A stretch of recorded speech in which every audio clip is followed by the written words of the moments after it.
দেশের খরাপ্রবণ উত্তর পশ্চিম অঞ্চলে ভূগর্ভস্থ পানির স্তর দ্রুত নিচে নেমে যাওয়ায় তৈরি হয়েছে তীব্র সংকট। পানির স্তর এতটাই নিচে নেমে গেছে যে গভীর নলকূপ থেকেও এখন আর পর্যাপ্ত পানি উঠছে না। ফলে বরেন্দ্র অঞ্চলের কৃষিভূমি, সুপেয় পানির সরবরাহ ও নওগাঁ, রাজশাহী ও চাঁপাইনবাবগঞ্জের 25টি উপজেলার কোটি মানুষের জীবন এখন চরম ঝুঁকির মুখে। পরিস্থিতি বিবেচনায় সরকার এসব এলাকার 1469টি মৌজাকে অতি উচ্চ পানি সংকট, 884টি মৌজাকে উচ্চ এবং 1240টি মৌজাকে মাঝারি পানি সংকটাপন্ন এলাকা হিসাবে ঘোষণা করেছে। কেন তৈরি হলো এই সংকট এবং এর থেকে উত্তরণের উপায় বা কি, তাই জানাবো আজকের টাইমস বিশ্লেষণে। পানির স্তর নেমে যাওয়ার এই সংকট কিন্তু একদিনে তৈরি হয়নি, এটি বহু বছরের ধারাবাহিক অবনতির ফল।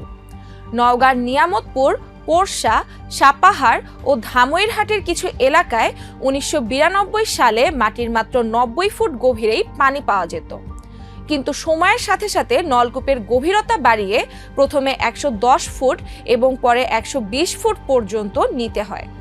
সাম্প্রতিক তথ্য বিশ্লেষণ করলে দেখা যায় 2023 সালের জানুয়ারিতে যেখানে ভূগর্ভস্থ পানির স্তর ছিল 29.9 মিটার, 2025 সালের জানুয়ারিতে তা আরও নেমে দাঁড়ায় 31.4 মিটারে। বর্তমানে 300 থেকে 1400 ফুট পর্যন্ত গভীরে গিয়েও কোথাও কোথাও নলকূপে পানি মিলছে না। বিশেষজ্ঞরা এই চরম সংকটের জন্য মূলত নির্বিচারে ভূগর্ভস্থ পানি উত্তোলনকে দায়ী করছেন।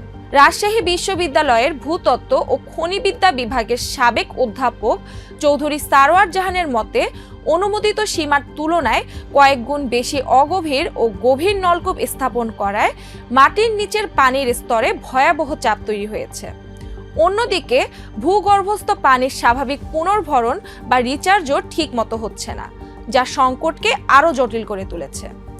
পানি সংকটের সরাসরি প্রভাব পড়তে শুরু করেছে কৃষি খাতে। যেসব গভীর নলকূপ দিয়ে আগে 150 থেকে 180 বিঘা জমিতে সেচ দেয়া যেত, সেগুলোর সেচ ক্ষমতা কমে এখন 90 থেকে 110 বিঘায় নেমে এসেছে। পানির অভাবে কৃষকরা বাধ্য হয়ে বোরো ধানের চাষ কমাচ্ছেন এবং কম পানি লাগে এমন ফসলের দিকে ঝুঁকছেন বা জমি অনাবাদি রাখছেন। কৃষি সম্প্রসারণ অধিদপ্তরের হিসাব অনুযায়ী নওগাঁয় ধান চাষের জমি 2015 সালের 1,98,465 হেক্টর থেকে কমে দাঁড়িয়েছে 1,92,050 হেক্টরে। বিপরীতে আম চাষের জমি 2016 সালের 6,000 হেক্টর থেকে বেড়ে হয়েছে 30,310 হেক্টর। কৃষির পাশাপাশি সাধারণ মানুষের জন্য খাবার পানির সংকটও তীব্র হচ্ছে। বহুদূরে হেঁটে গিয়ে বাসিন্দাদের পানি সংগ্রহ করতে হচ্ছে।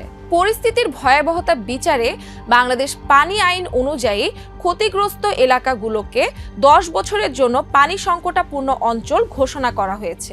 সেখানে পানীয় জল ছাড়া অন্য কোনো উদ্দেশ্যে নতুন নলকূপ বসানো ও ভূগর্ভস্থ পানি তোলা নিষিদ্ধ সহ 11টি বিধিনিষেধ আরোপ করা হয়েছে। ভূগর্ভস্থ পানির উপর নির্ভরতা কমাতে নদী থেকে পানি আনা, খাল, বিল ও পুকুর পুনর্খনন এবং বৃষ্টির পানি সংরক্ষণের উদ্যোগ নেওয়া হচ্ছে। বরেন্দ্র বহুমুখী উন্নয়ন কর্তৃপক্ষ ও জেলা প্রশাসন খাবার পানি ও সেচ ব্যবস্থা সচল রাখতে জলবায়ু সহনশীল প্রকল্প বাস্তবায়ন করছে।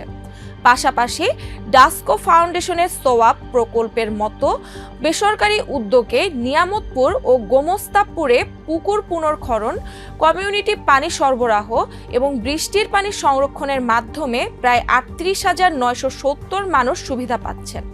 তবে পরিবেশবাদীদের মতে বিচ্ছিন্নভাবে নেওয়া এসব উদ্যোগ সংকটের তুলনায় যথেষ্ট নয়।